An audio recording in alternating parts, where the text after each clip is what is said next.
Hello everyone, स्वागत है आपका अपने यूट्यूब चैनल बिजराना कॉन्सेप्ट क्लासेस में। अपनी एमसीक्यू सीरीज़ को आगे कंटिन्यू करते हैं। पिछली क्लास में मेरे से गलती से ये मैंने जो बताया है आपको कि इस भारत सरकार अधिनियम ने पहली बारी विधायिका में कुछ निर्वाचित प्रतिनिधित्व की अनुमति दी थी, वो बता मैं आपको 1919 के बारे में रहा हूँ, लेकिन मेरे से इधर में सर्कल हुआ है, तो राइट आंसर आपका ये थर्ड होगा। ठीक है, इसको आप करेक्ट कर लेना। ठीक है, तो शुरू करते हैं अपना नेक्स्ट क्वेश्चन। तो ये है आपके सामने, भारतीय संविधान के अनुच्छेद 14 में प्रयुक्त कानून के समक्ष समानता वाक्यांश को कहाँ से लिया गया है? ठीक है, आंसर दीजिए आप। ठीक है, तो इसका जो आंसर है क्वेश्चन का, तो वो लिया गया है ब्रिटेन।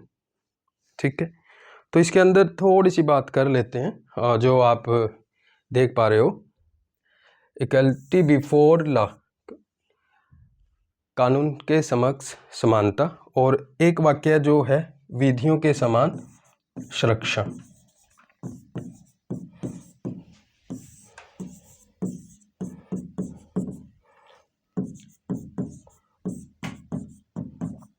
विधियों के समान संरक्षण, इक्वल प्रोटेक्शन ऑफ लॉ। तो ये कॉन्सेप्ट जो है आपका, ये कॉन्सेप्ट है अमेरिका का, अमेरिका में यूज होता है।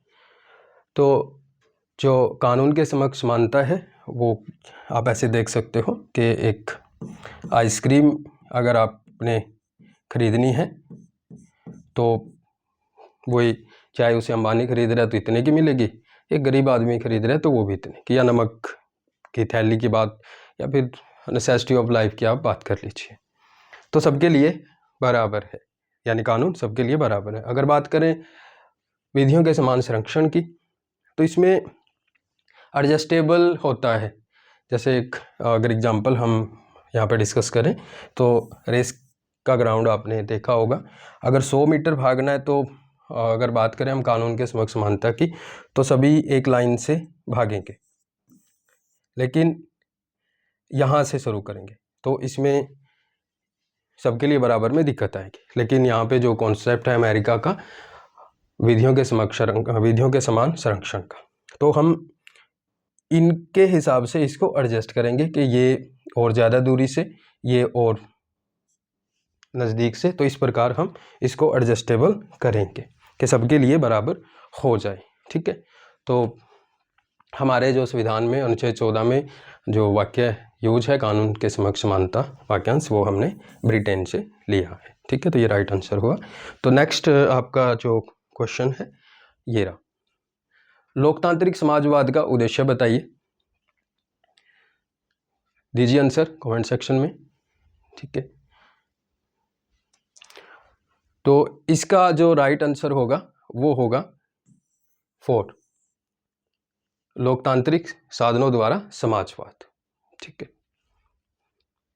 नेक्स्ट क्वेश्चन है आपका, निम्नलिखित में से किस निर्णय ने कहा कि धर्मनिरपेक्षता और संघवाद भारतीय संविधान की मूल विशेषताएं हैं? ये वेरी इंपॉर्टेंट क्वेश्चन है। ठीक है, आप आंसर करिए। ठीक है, तो इसका राइट आंसर जो होगा वो है आपका SR बोम्मई मामले। ठीक है, SR बोम्मई मामले में जो बात करी गई है, धर्मनिरपेक्ष और संघवाद भारत की मूल विशेषताओं में, मूल विशेषता की बात करता है, यानी बेसिक स्ट्रक्चर की बात करता है। वो मामला है हमारा केशवानंद भारती मामला, जो आपका 1973 का मामला है। ठीक है, केशवानंद भारती मामला जो बेसिक स्ट्रक्चर की बात करता है। इसके बाद ये जो आपका SR बोम्मई मामला है, तो ये 1994 का मामला है, जो बात करता है आपको संघवाद और धर्मनिरपेक्ष शब्दों को मूल ढांचे में इंक्लूड करता है। तीसरा केस यहाँ पे वेरी इंपॉर्टेंट केस है आपका इंदिरा साहनी मामला जो 1992 का है, मंडल आयोग से संबंधित।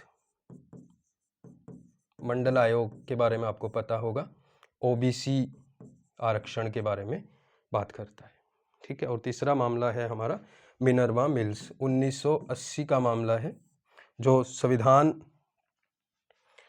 और संविधान को सर्वोच्च बताता है, किससे? संसद से, ठीक है। और साथ में फंडामेंटल राइट और डीपीएसपी, यानी एक ट्रेन की तरह बताया है कि जैसे ट्रेन को चलने के लिए दोनों पटरियों की ज़रूरत है, ऐसे फंडामेंटल राइट और डीपीएसपी की दोनों की ज़रूरत है। डीपीएसपी मतलब directive principle of state policies, ठीक है। तो राइट आंसर आ जाएगा आपका सेकंड। तो नेक्स्ट क्वेश्चन आपके सामने, सार्वभौमिक वैश्विक मताधिकार दर्शाता है कि भारत एक ऐसा देश है जो, ठीक है, आंसर दीजिए। तो इसका राइट आंसर होगा लोकतांत्रिक देश है, ठीक है। तो यहाँ पे 18 साल के बाद वोट डालने का अधिकार है, इस बारे बात की जाती है। नेक्स्ट क्वेश्चन, ऑटोक्रेसी मीन, दीजिए आंसर। तो कुछ लोगों द्वारा राजा का शासन, एक व्यक्ति का पूर्ण शासन, लोगों के प्रतिनिधियों द्वारा शासन। तो इसका राइट आंसर होगा third, absolute rule by one, ठीक। नेक्स्ट क्वेश्चन, संवैधानिक राजतंत्र का अर्थ बताइए। कॉन्स्टिट्यूशनल मोनार्की मीन्स, दीजिए आंसर। तो इसका राइट आंसर होगा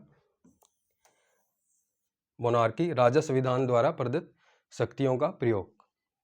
इसका एग्जाम्पल आप यूके का ले सकते हो, जहाँ पे किंग यूज करता है पावर जो वहाँ के संविधान की है, और इनका संविधान अलिखित है, जैसे हमारा संविधान इंडिया का वो लिखित है, ठीक है। तो नेक्स्ट क्वेश्चन है आपके सामने, लोकप्रिय संप्रभुता क्या है? व्हाट इज पॉपुलर सॉवरेनिटी, दीजिए आंसर। तो राइट आंसर है इसका लोगों की संप्रभुता, सॉवरेनिटी ऑफ द पीपल, ठीक है। Next question, the idea of parliamentary form of government is adopted from, सरकार के संसदीय स्वरूप का विचार कहाँ से अपनाया गया? आंसर दीजिए। तो राइट आंसर है यूके, यूके से हमने अडॉप्ट किया है Westminster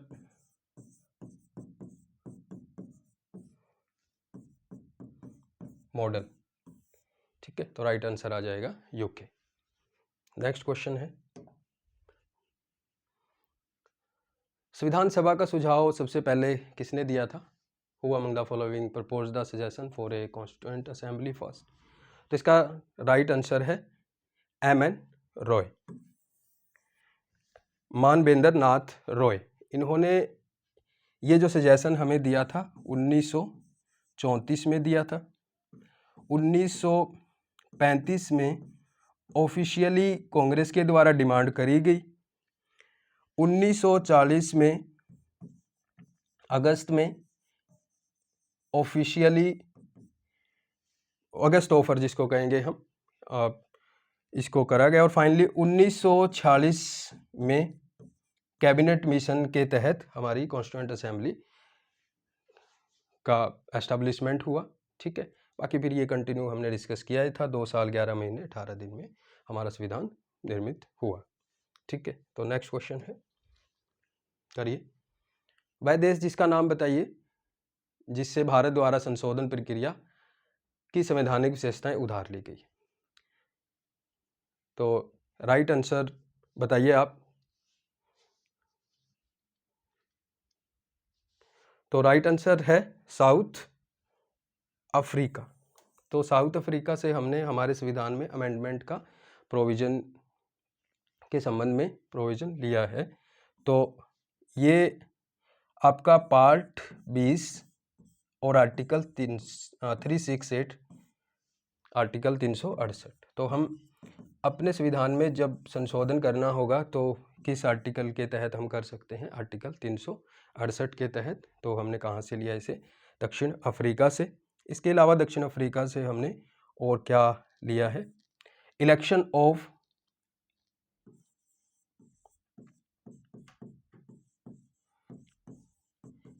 MP member of parliament, Rajya Sabha. तो हमारी राज्यसभा में, और हमारी राज्यसभा के जो इलेक्शन हैं वो इनडायरेक्ट हैं, अप्रत्यक्ष, जहाँ पे अप्रत्यक्ष मतलब जनता पार्टिसिपेट नहीं करती। ठीक है, तो ये भी हमने साउथ अफ्रीका से लिया है। नेक्स्ट क्वेश्चन दीजिए आंसर। भारतीय संविधान ने लिखित संविधान की विशेषता निम्नलिखित में से किस देश से ली है? लिखित संविधान, तो राइट आंसर है आपका US। यूके का संविधान अलिखित है, लेकिन USA से हमने संविधान लिखित के बारे में चीज़ें ली है, लेकिन हमारा संविधान दुनिया का सबसे बड़ा लिखित संविधान है। ठीक है, तो राइट आंसर होगा इसका US। नेक्स्ट क्वेश्चन, भारत में शासन का क्षेत्रीय विभाजन निम्नलिखित में से किस अधिनियम में किया गया था? आंसर दीजिए।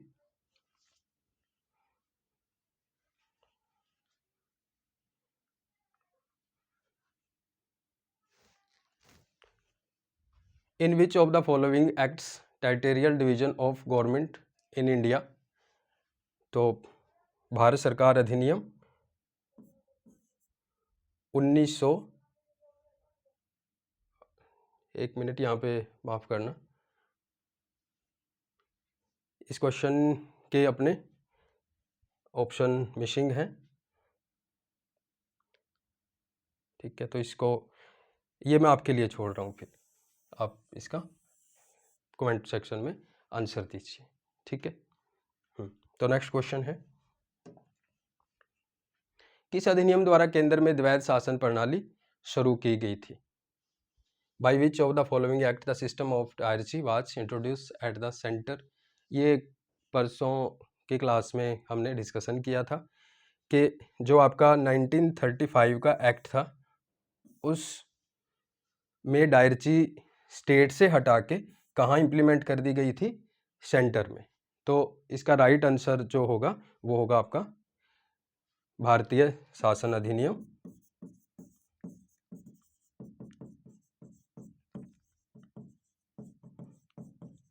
1935। ठीक है, नेक्स्ट क्वेश्चन, भारत की संविधान सभा ने किस वर्ष कार्य करना शुरू किया था? दीजिए आंसर। तो राइट आंसर होगा 1946। हमारी संविधान सभा ने 1946 में काम करना शुरू कर दिया था। नेक्स्ट है आपका,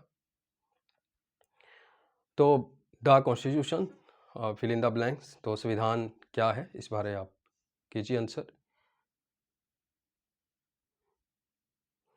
तो इसमें राइट आंसर होगा आपका, किसी व्यक्ति को राष्ट्रपति पद पर पुनः चुनाव की अनुमति देता है हमारा संविधान।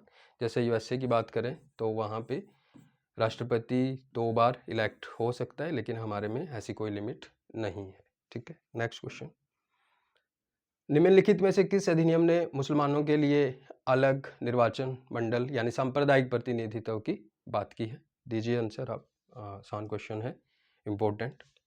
तो राइट आंसर है आपका एक्ट ऑफ 1909। ठीक है, तो नेक्स्ट क्वेश्चन आपका, हम भारत में किस प्रकार का लोकतंत्र अपनाते हैं? दीजिए, ये पास्ट में हम डिस्कस भी कर चुके हैं, आंसर दीजिए। तो पास्ट में डिस्कस किया था हमने डायरेक्ट और इनडायरेक्ट। तो डायरेक्ट स्विट्जरलैंड के लिए, इनडायरेक्ट इंडिया के लिए, लेकिन आप कह रहे होगे कि इसमें तो इनडायरेक्ट का ऑप्शन नहीं है। ठीक है, तो इसका जो सही आंसर होगा वो होगा रिप्रेजेंटेटिव, यानी हम अपने रिप्रेजेंटेटिव को चुन के भेज देते हैं। ठीक है, तो ये भी एक तरह का इनडायरेक्ट सिस्टम है। ठीक है, तो नेक्स्ट क्वेश्चन, संविधान की अवधारणा सबसे पहले निम्नलिखित में किस देश में उत्पन्न हुई? दीजिए आंसर। तो इसका राइट आंसर है आपका ब्रिटेन के अंदर 1215 में मैग्ना कार्टा।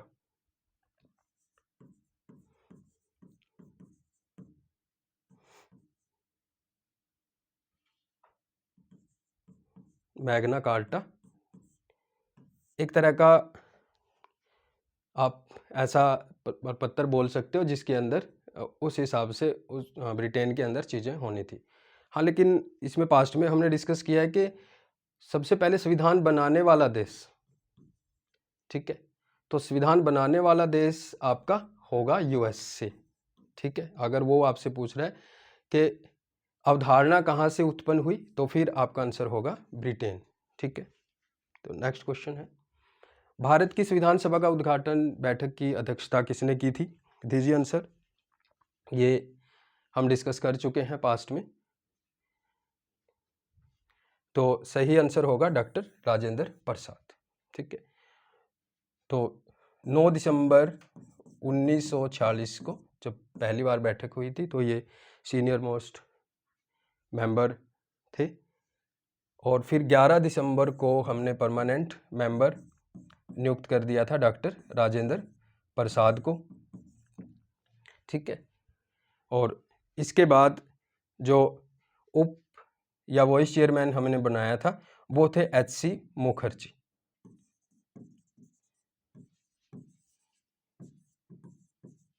ठीक है। तो राइट आंसर आ जाएगा डॉक्टर सच्चिदानंद सिन्हा।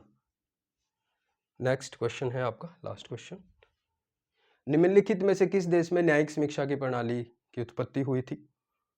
तो ये क्वेश्चन बताइए आप, पास्ट में मैं बता चुका हूँ इसके बारे में, ठीक है। चलो ये मैं आपके लिए छोड़ता हूँ क्वेश्चन, ये आप कमेंट सेक्शन में इसका आंसर दीजिए, क्योंकि मैंने अपनी पिछली वीडियो में इसके बारे में जिक्र किया है, ठीक है। तो ये होते हैं आज के अपने 54 क्वेश्चन, और नेक्स्ट क्लासेज में हम इसको कंटिन्यू करेंगे, और अपनी ये करीब 1000 PYQ की सीरीज है, इसमें हम और भी क्वेश्चन कंटिन्यू करेंगे, और आप इन्हें करिए कमेंट सेक्शन में इकट्ठा करके कमेंट डालिए। आपको हर एग्ज़ाम में फ़ायदा ये करेंगी, आप चाहे वनडे एग्ज़ाम जो भी दे दीजिए, अभी हरियाणा के लिए ग्रुप डी या और एग्ज़ाम आपके ग्रुप सी के CT के आएंगे, और आपको ये भी बताना चाह रहा हूँ कि हम आने वाले टाइम में जस्ट कुछ दिन में ग्रुप डी के लिए भी एक बैच लेके आ रहे हैं, वो भी आपका फ्री ऑफ कॉस्ट होगा, ठीक है। तो जल्दी आपको फैकल्टी और चीज़ों के बारे में बताएंगे, ठीक है। Thank you very much.